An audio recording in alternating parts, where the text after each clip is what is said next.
al doctor Contreras que la cambiara para hoy la clase de anatomía, que en realidad debió ser el día lunes. Entiendo que ya han empezado a hacer algo de anatomía, entonces, de las patologías, entonces de alguna manera les va a ser un poco más sencillo esta parte de anatomía, que es la parte inicial, ¿no? Entonces, vamos a ver, el ojo es una estructura altamente compleja que tiene, como todos sabemos, la función de percibir el medio ambiente a través de la visión y poder detectar una serie de cambios. Estos cambios que percibimos son debidos al ojo, que es como tal una estructura muy compleja. Tiene estructuras neurológicas, tiene estructuras ópticas para visión. Entonces está formado por varios elementos, en los cuales empezamos, por ejemplo, en la parte externa. La estructura externa del ojo es básicamente de protección. Está formada, como lo encuentran ahí, por los párpados, las pestañas, las cejas, que no son estrictamente el ojo, pero constituyen parte de él desde el momento en que son estructuras de soporte, de defensa. ¿Okay? Por ejemplo, las pestañas y las cejas nos ayudan a controlar los elementos externos, partículas extrañas que están en suspensión. Cuando salimos a un ambiente donde hay mucho polvo, las pestañas, las cejas detienen este polvo y evitan que puedan entrar tan directamente al ojo. Obviamente en algunos casos lo logran, pero sería peor si no tuviéramos estos elementos. Por ejemplo, la madarosis es el término clínico que se usa para aquellas personas que no tienen pestañas, tienen mucha molestia, mucha incomodidad, mucha sensación de cuerpo extraño, hasta incluso la luz les es muy incómoda, porque de alguna manera las pestañas nos sirven como una pequeña sombrilla, ¿okay? Cuando salimos a la luz evitan que la radiación sea tan intensa y que ingrese al ojo. Entonces, como les mostraba, los párpados, cejas, pestañas son elementos de protección. Ahora, este es un ojo derecho. Para el canto externo superior, en el ángulo externo temporal superior, tenemos las glándulas lagrimales. Las glándulas lagrimales son aquellas estructuras encargadas de la formación de las lágrimas. En realidad no forman toda la lágrima, forman parte de su constitución, que es la parte acuosa. Porque la lágrima es una estructura compleja que tiene en su formación, como cuando uno prepara un pastel, una torta, ciertos elementos en determinadas cantidades. Tiene agua, que es lo que provee la glándula lagrimal, tiene una sustancia mucosa, que es la mucina, y tiene un elemento graso que es producido por las glándulas de Meibomian. Esta grasa sale como que fuera un aceite. Estas glándulas están situadas en el borde de los párpados y nos proveen de una dosis diaria de cierto grado de aceite. Ese aceite, esa mucina y el agua se mezclan y forman la lágrima. ¿Okay? Por eso es que algunos pacientes tienen como patología el ojo seco. El ojo seco no es que no produzca lágrima. Lo que sucede es que la proporción de estos elementos no es la adecuada. Los que cocinan saben que si uno pone mucha harina en una torta va a salir muy seca. Si uno le aplica mucho leche o jugo o lo que esté aplicando para diluir demasiado va a salir muy aguada, no va a tener la consistencia de una torta. Lo mismo sucede con la lágrima. Si hay mucha mucina, va a estar muy pegajosa la lágrima. Si tiene mucha grasa, la persona va a sentir como sensación de cuerpo extraño, va a tener los párpados inflamados. Y si tiene mucho componente líquido, demasiado líquido, las lágrimas se le caen. ¿Okay? Porque como ustedes ven, el ojo está en posición vertical. La lágrima, en cada parpadeo aparece una capa de lágrima que debe sostenerse en posición vertical unos segundos. Esa sostenerse es gracias a la mucina y gracias al componente lipídico. Si no hay una buena proporción, la lágrima se cae. Entonces el paciente tiene que le llora el ojo, ¿no? Entonces es usual en la práctica clínica que uno le diga, ¿tiene usted ojo seco? El paciente dice, no, imposible, si a mí hasta se me salen las lágrimas. ¿Okay? Claro, eso que se le salen hace que el ojo se quede seco. Por eso tiene ojo seco. Parece una incongruencia, pero si uno le ve el aspecto, digamos, mecánico por el cual se da, entiende de que al caerse la lágrima el ojo queda desprotegido.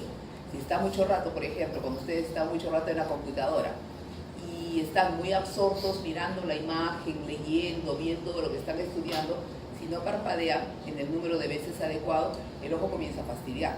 Y eso es una forma de ojo seco inducido por el uso de la computadora. Ahora, con el cambio de las tecnologías, lo que antes solo veíamos ojo seco en gente adulta, generalmente ancianos, generalmente mujeres, porque hay una pérdida del componente de la lágrima con el paso de la edad y con el hecho de llegar a la menopausia. Eso era usual, mujer, adulta, mayor, ojo seco. Ahora no, ahora uno puede encontrar un niño, varón, de 7 años con ojo seco, porque están pegados a los videojuegos, pegados a la computadora y hacen ojo seco por exposición. Están con los ojitos abiertos, no quieren perder al muñequito, no parpadean y el ojo se les pone seco. ¿Okay? Entonces eso hay que controlarlo también, porque tenemos esas patologías en niños que normalmente nunca antes había. En gente joven que también está muy adicta al celular, a las computadoras, también hay ojo seco. Incluso les recetamos lágrimas artificiales, que eso antes no era usual en un jovencito y de hecho a los seguros ni siquiera lo cubrían. En gente joven, ¿para qué lágrimas? Si tiene lágrimas hasta por gusto. Ahora no. Ahora se da porque el uso de los aparatos que obligan a que el ojo esté muy prendido de la imagen, pues nos lleva a ojo seco. Entonces, parte de esta estructura, como les digo, la glándula lagrimal, las glándulas de meibomio, que son las que están situadas al lado de las pestañas, que ponen este componente grasoso, y las glándulas que producen la mucina, que están en la conjuntiva. Externamente, porque forma parte de elementos externos del ojo, en el ángulo inferior del lado derecho de ustedes, la parte interna del ojo, tenemos lo que está en azul, que es lo que es el canal lagrimal, la vía lagrimal. Tanto en el párpado de arriba como en el párpado de abajo hay pequeños conductos que se les llaman los puntos, por donde la lágrima debe de drenar. Perdón. Oh, no. De estos puntos la lágrima debe salir. Entonces, cuando nosotros, por ejemplo, eso nos damos cuenta rápidamente, si alguna vez han tenido la oportunidad de que les apliquen alguna gota que no sea lágrima, que sea un antibiótico o algún otro tipo de medicación, hay algunos casos que, como pasa por esta vía, llega a la nariz, de la nariz pasa a la garganta y de la garganta hasta el estómago. Algunas personas sienten que al echarse la gotita sienten malestar. ¿Okay? Eso pasa, es muy frecuente con gotas obviamente más fuertes. Por ejemplo, las que se usan para el glaucoma, hay una de ellas que es típica, que produce gastritis, ¿no? La persona dice, me echo y cada vez que me echo me da dolor de estómago. ¿Okay? Porque pasa a través de esta vía. Entonces, un truco que tenemos, que pueden aplicarlo con sus familiares, alguien que se queje de este malestar, es apretar el ángulo interno. Cerramos la vía de drenaje. Cuando la persona se echa la gota, cierra los ojos, no parpadea, porque el movimiento de parpadear hace que esto funcione como una bomba y atraiga más, drene más lo que hemos echado. Entonces simplemente nos echa la gota, cierra el ojo, lo que quedó en contacto con el ojo se va a absorber y el exceso es el que va a drenar. Si no queremos sentirla, simplemente aplicamos presión en el ángulo interno unos 3, 5 segundos y la lágrima se va a caer, o el contenido de la gota que les incomoda se va a caer y no va a pasar. ¿Okay? Porque sucede. Hay gotas incluso en glaucoma que gente muy mayor les da mucha somnolencia. Yo tenía una paciente que me sorprendió cuando me dijo que era tanto el sueño que estuvo comiendo y se quedó sobre el plato. No sé, dijo que le produzca una gota inusual, pero está descrito. ¿Okay? Entonces, les aconsejamos, si no podemos retirarle la medicación, porque obviamente tienen un glaucoma, tienen una enfermedad, este es un truco bastante bueno. ¿Okay? Entonces, esta vía funciona, va hacia la nariz, drena hacia la garganta y de ahí se pierde. Es asiento de infecciones. A ese nivel tenemos las acrocisstitis, que pueden ser agudas o crónicas, que son infecciones de la vía lagrimal. La signología típica es un bulto con todos los signos clásicos de flebosis, en la que el paciente llora y llora porque como está obstruido por el pus, por la infección, la lágrima propia se sale, ¿no? Entonces el paciente tiene un bulto en el ángulo interno, signos típicos de flebosis, dolor, y la lágrima que se le cae, que eso se denomina epífora, cuando hay exceso de lagrimación. Entonces, eso es un caso típico de la acrocisstitis aguda. ¿Okay? Eso implica una cirugía. El tratamiento de esta vía lagrimal es el acceso a través de la nariz, rompiendo el tabique nasal, rompiendo el hueso. Es una cirugía que hacen los cirujanos plásticos de ojo, bastante cruenta, pero es la única vía de acceder, la única manera de acceder a esta vía lagrimal para poderla reparar. ¿Okay? Entonces, esto como elementos que conforman las estructuras externas del ojo. Entonces, ahora bien, internamente el ojo tiene varias capas, es como que uno pelara una cebollita, ¿ok? Tiene varias capas, no demasiadas, pero tiene varias. E histológicamente estas capas se les conoce según su origen. Hay una capa que es la más externa, la que se denomina la esclerocórnea, porque son de una histología similar, pero no son iguales, por eso tienen dos nombres distintos. Luego sigue la coroides y la más interna, la más, digamos, principal, la más protegida, es la retina. ¿no? De afuera hacia adentro, esclerocornia, coroides y retina. Entonces, vamos a hablar de la esclerocórnea. La esclera y la córnea, que son para nosotros ya clínicamente dos estructuras, histológicamente derivan de lo mismo, son en esencia es protecciones de la dura madre. En esta gráfica ustedes van a ver que el nervio óptico está recubierto por la dura madre en la parte más posterior del ojo. Hacia adelante cambia y se transforma en la esclera, que es esta estructura blanca que nosotros percibimos, hacia adelante y hasta el borde del iris, que es lo que conocemos como el color café, cambia a una estructura transparente que es la córnea. Pero como les digo, histológicamente derivan de un mismo tejido, la esclera y la córnea en su porción anterior. La esclera es blanca, es rígida, es dura, y la córnea es una estructura transparente, muy delicada, muy finita, que tiene una función más de funcionar como un lente. La esclera es básicamente las paredes, la protección, ¿okay? Mientras que la córnea sí tiene una función no solo de pared, pero es como que habláramos de un cuarto donde los muros de cemento son la esclera y las puertas de cristal es la córnea, ¿okay? Tiene una función ligeramente diferente a pesar de que forma parte de lo que es el envoltorio, ¿okay? Es la parte más externa del ojo. Ahora, externamente de esta estructura hay la conjuntiva que no envuelve totalmente al ojo. Cuando les hablaba de las envolturas, hablábamos de aquellas que envuelven totalmente al ojo. La conjuntiva no envuelve totalmente al ojo, de hecho está solo situada en la parte que se expone. El ojo es redondo, pero solo tenemos conjuntiva en la parte que está por detrás del párpado, da una vuelta y cubre toda la parte blanca.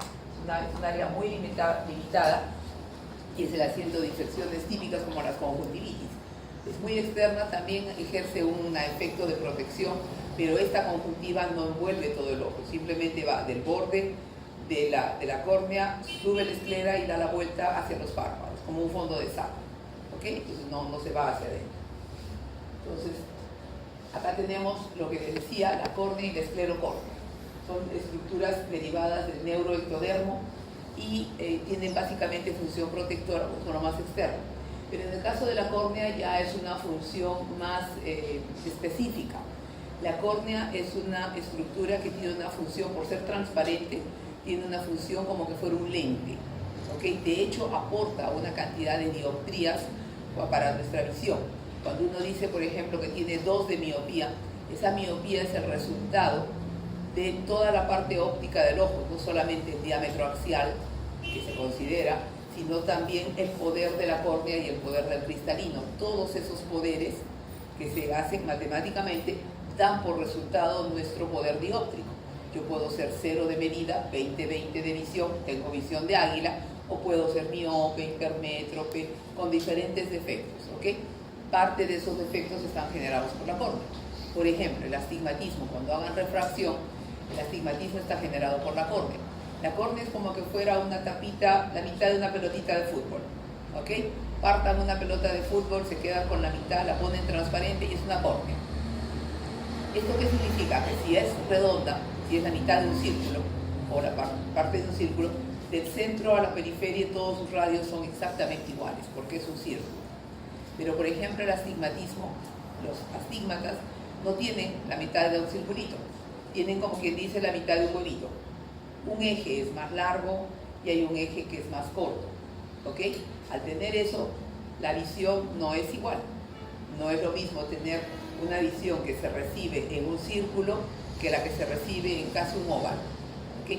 Esa forma ovalada de la córnea es lo que nos da el astigmatismo, en mayor o menor grado, ¿ok? Esta estructura es muy compleja, bastante compleja, y, por ejemplo, tiene un espesor, no es un sólido que va desde afuera hasta el fondo del iris, no, es una tapita que tiene un espesor. Detrás de ella hay líquido, entre ella y el iris hay una cámara que se denomina cámara anterior, ¿ok? Muy importante cuando hagan el estudio del glaucoma, pero hay un espacio. Entonces, esta córnea tiene un grosor. Ese grosor, al examen que evalúa el grosor de la córnea, se le llama la paquimetría. Paqui por el término griego de paquidermo. Cuando ven los elefantes, patitas gruesas, paqui es grosor. Entonces, paquimetría es el grosor de la córnea. La córnea en su porción central es la parte más delgadita. Generalmente tiene un promedio de 545 micras. Eso equivale a 0.5 milímetros milímetros, ¿no? Entonces, ese es el área, la porción central de la córnea es la parte más delgadita. La periferia de la córnea suele ser mucho más gruesa, 600, 700 micras. Pero la zona que nos importa, porque suele hacer asiento de lesiones, o porque es también la zona donde se hacen las cirugías de córnea, es la parte central. Es parte muy delgadita, muy finita y nos sirve para todos los cálculos que se hacen en cuestiones de lentes de contacto, cirugías refractivas, etc. Esta capa de la córnea tiene varias capas, como se muestran ahí, y por ejemplo, desde afuera hacia adentro tenemos el epitelio, la membrana loboma, el estroma, la capa de la dúa, la membrana de Decimet y el endotelio. Todas son estructuras importantes, ¿ok? Asiento de diferentes enfermedades. El endotelio es el más delicado de la córnea. Puede edematizarse, puede descompensarse, puede perder células y eso hace que la córnea, de ser transparente, se torna blanca, ¿ok? Cuando hay una persona que la ven con la córnea totalmente blanca es porque se ha descompensado.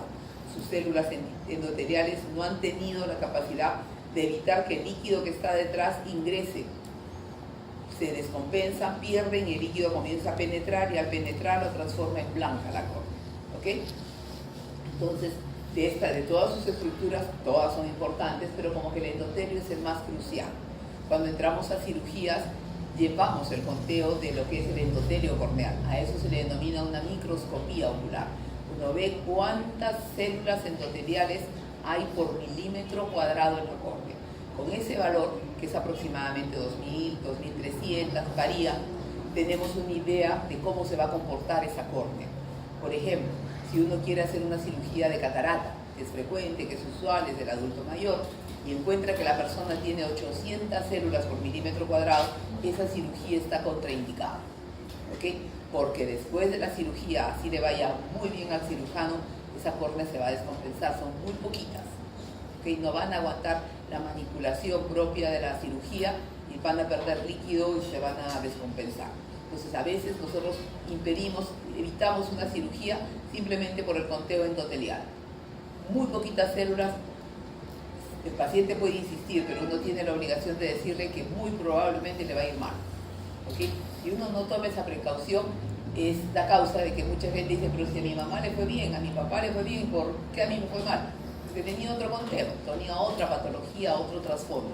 Entonces, de la córnea, todas sus capas son importantes, pero el endotelio es crucial. Es una zona muy sensible porque muy debajito del epitelio, que es una capa muy delgadita, aparecen los nervios. Los nervios que están inervando la zona de la córnea son muy superficiales. Por eso es que cuando, por ejemplo, ustedes sienten que les cae una pelucita, al toque hay dolor, hay fastidio, hay incomodidad, uno puede seguir haciendo las cosas. Porque si el epitelio es tocado y es de repente levantado, ahí nomás están los nervios. Entonces se siente muy rápido el fastidio. Obviamente, si el epitelio se va por un cuerpo extraño, una mala manipulación, algo que cayó, el dolor es intenso. Puede la lesión no ser muy grande, pero la córnea duele y duele bastante. Por esa situación de que sus terminales nerviosos están muy superficiales, ¿ok? Entonces, como les decía, la córnea es una estructura muy importante. Nos sirve, por ejemplo, esta es la manera como se hace una cirugía láser. Algunos de ustedes, como yo, usamos lentes y alguna vez habremos soñado, queremos la posibilidad de una cirugía que nos quite el lente. La cirugía láser lo que hace es esto. En todo el grosor de la córnea hacemos lo que se llama un flap. Flap muy delgado, porque no puede llevarse toda la córnea, si no se rompería. De 500 micras siempre se pueden trabajar hasta 150 y se deja de respaldo 350. ¿Ok? Si tenemos córneas más gruesas, siempre se deja de respaldo 350, dispondremos de más área para trabajar. Por eso, mientras más medida uno tiene, mejor tiene que ser su córnea, ¿ok? Porque mientras más gruesita su córnea, va a tener más espacio donde poder trabajar. Por eso es que algunas cirugías se contraindican. El paciente dice, me quiero operar, es persona joven, aparentemente sana, pero su córnea es muy delgadita. No está indicada la cirugía refractiva, porque hay que hacer un flap, levantar esa tapita y trabajar sobre el estroma. O sea, hemos levantado epitelio, membrana, y trabajamos sobre el estroma. El láser lo que hace es pulir el estroma, ¿ok? Y luego la tapita vuelve a su sitio, ese flap vuelve a su sitio. Con eso hemos corregido el defecto refractivo, pero eso solo se hace en pacientes cuya microscopía, cuya paquimetría sea la adecuada, ¿ok? Porque si no, ahí vienen las complicaciones, cuando se maneja a un paciente que no debía ser operado, ¿ok? Cuando se hace algo sobre quien no podía. En mi caso, yo estoy bien taipado, pero mi córnea es delgada, ¿ok? Entonces, para mi defecto no tengo la cantidad de córnea suficiente. Entonces, para ser oftalmólogo y recomendar esta cirugía, yo no puedo operar, ¿no? Pero varía de cada persona. Entonces, ese es por ejemplo. Y como les comentaba, es obviamente asiento de enfermedades. Todas las enfermedades que puedan ser posibles en la córnea, pues se da. Algún paciente que la tiene. Por ejemplo, en la lámina superior de su lado izquierdo, tienen, por ejemplo, la invasión de un terigio. Los terigios, por definición, son degeneraciones elastóticas de la conjuntiva. La conjuntiva en su estructura es de protección, tiene algo de fibras elásticas. Esas fibras elásticas, por efecto de la radiación solar, cambian, se alteran y comienzan a invadir la córnea. Cuando se da esta invasión, se presenta lo que conocemos como terigio. El terigio puede tener varios grados. Cuando solo está antes de ingresar a la córnea, en el borde mismo, se le denomina pinguécula, porque no ha llegado a pasar la córnea, pinguécula. Cuando pasa la córnea, pero recién iniciando, es un terigio en grado 1. Cuando está entre la mitad de la distancia del borde de la córnea con el borde de la pupila, entre estos dos bordes, cuando está a la mitad es un terigio en grado 2. Cuando el terigio llega al borde de la pupila es un grado 3. Y cuando pasa a la pupila es un grado 4. Los grados 2 son los ideales de operar, porque siempre que toquen la córnea con cualquier tipo de manipulación, generalmente la córnea adquiere una coloración blanquecina, que es el leucoma, que por definición es color blanco en la córnea. El leucoma se presenta después de operar. Nos saca la carnosidad, pero en el lugar donde estuvo la carnosidad queda como una huellita blanca. Eso, en un grado 2 no hay mayor problema porque no está tapando el eje visual. Pero un grado 4 que ya pasó sobre la pupila, al sacarlo la pupila va a quedar con una mancha. El paciente igual va a tener mala visión. ¿Ok? Entonces son los terigios. Así igual también se presentan los CA de conjuntiva. Por eso es que siempre los terigios deben ser enviados a patología, porque a veces la apariencia de un carcinoma de conjuntiva es muy similar a un terigio. Hay que tener mucha experiencia y mucha habilidad para por ciertos signos de identificar que puede ser un cáncer. Pero como no hay lugar a dudas, todos los terigios se envían a patología. ¿Ok? Por si acaso. En la parte inferior tenemos, por ejemplo, una lesión debida a un álcali.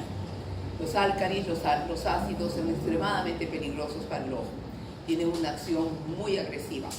De hecho, la primera acción que hay que hacer es agua para retirar al agente agresor. Cuando ocurra, cuando puedan estar en su serum, en su práctica, en la vida diaria, alguien que le salta lejía o algún álcali, inmediatamente agua.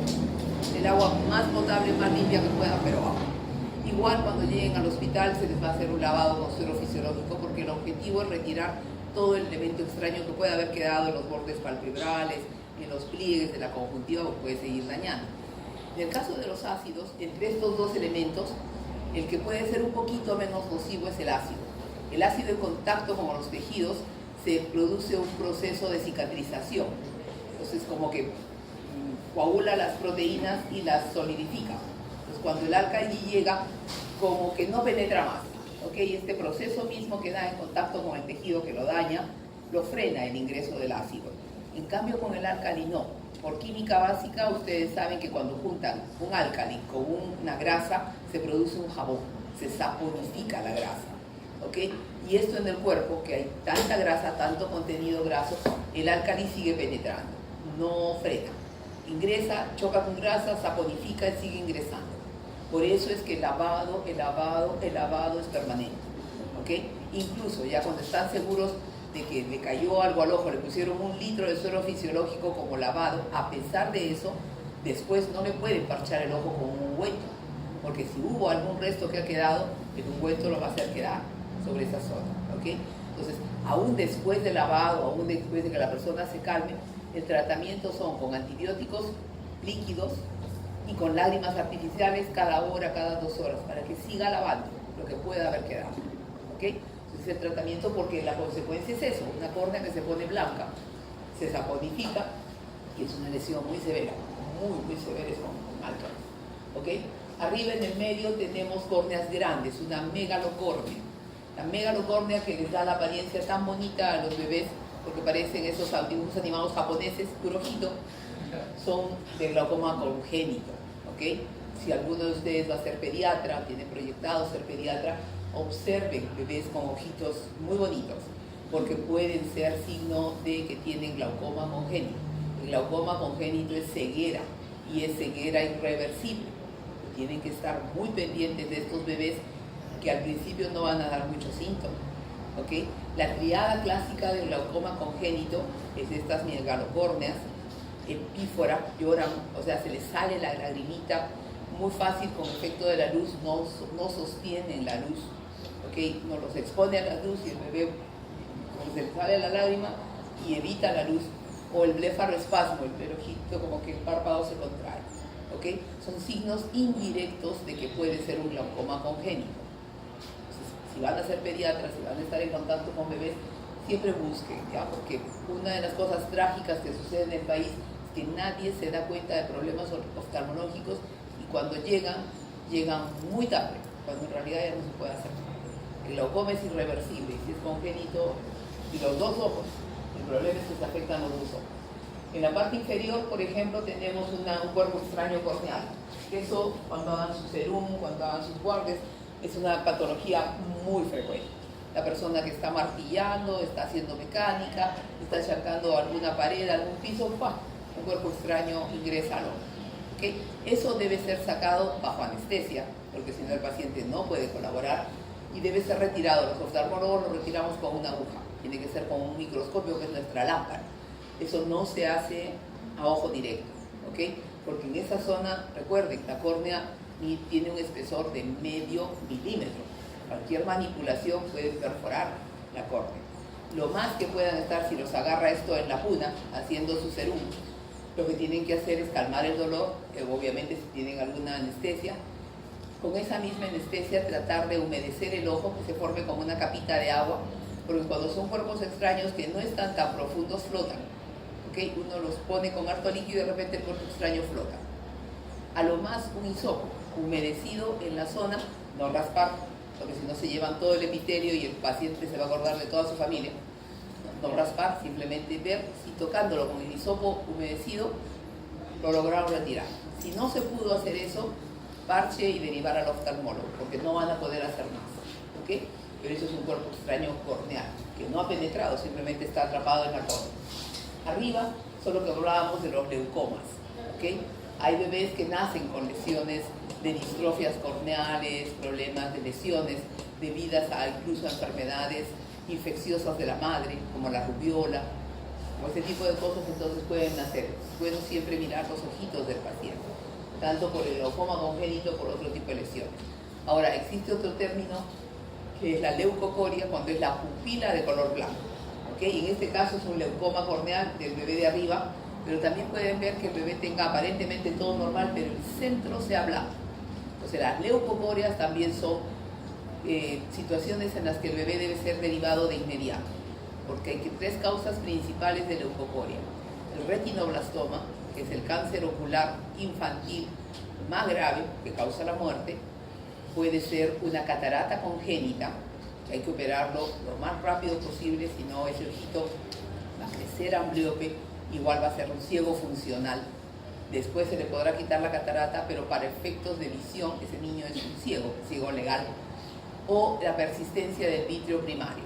A veces en el momento del desarrollo embrionario hay una etapa en que el vítreo, que es una estructura que después vamos a ver, se separa y forma como un hilito y se desaparece.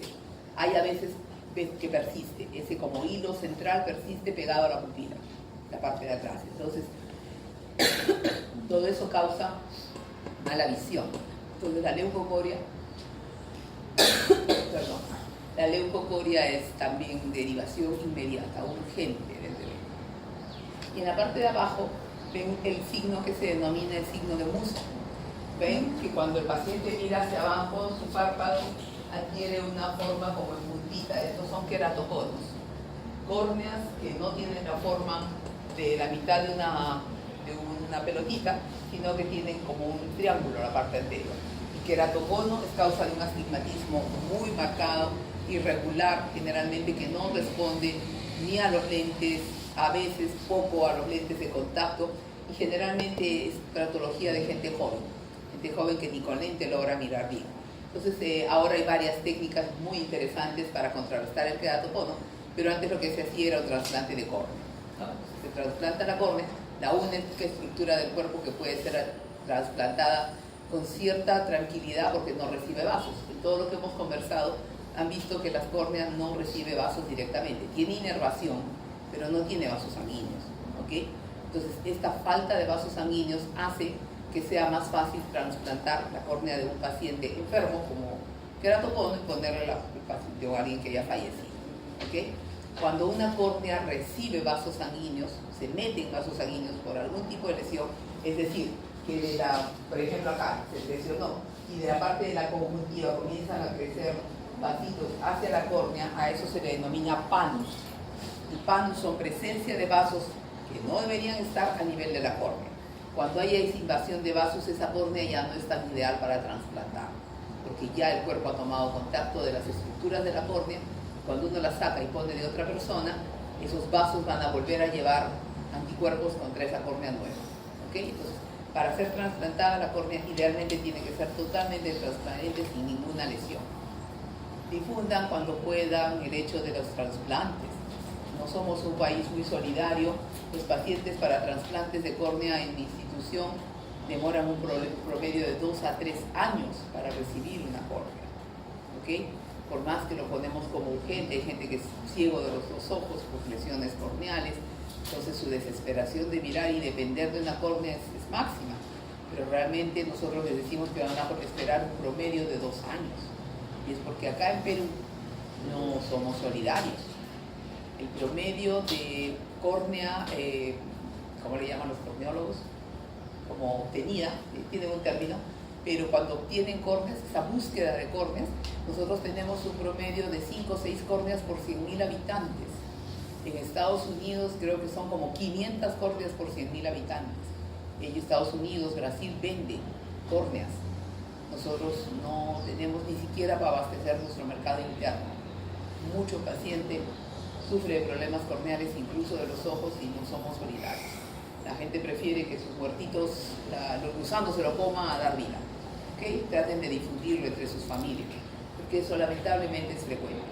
Tenemos personal en el hospital que va a hacer esta búsqueda de córneas en las morgues, y a veces llegan frustrados. Gente joven que murió por un accidente de tránsito, que no tiene